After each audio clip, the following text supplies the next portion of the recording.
One of the most common questions we get from the field is why can't I mix Centrotherm InnoFlu with other systems such as CPVC and PVC?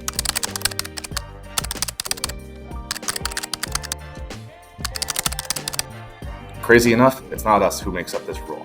It's actually ULCS 636 that states that the entire venting system must be made up of components of the same system. So if you're using Centrotherm InnoFlu, all the components must be Centrotherm InnoFlu listed. If you're ever interested in reading the ULC standards, you can read them for free online. You just have to create a free account with the UL website.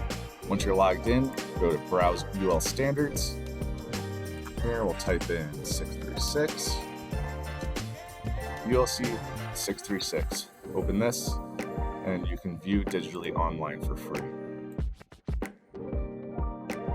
And RTFM.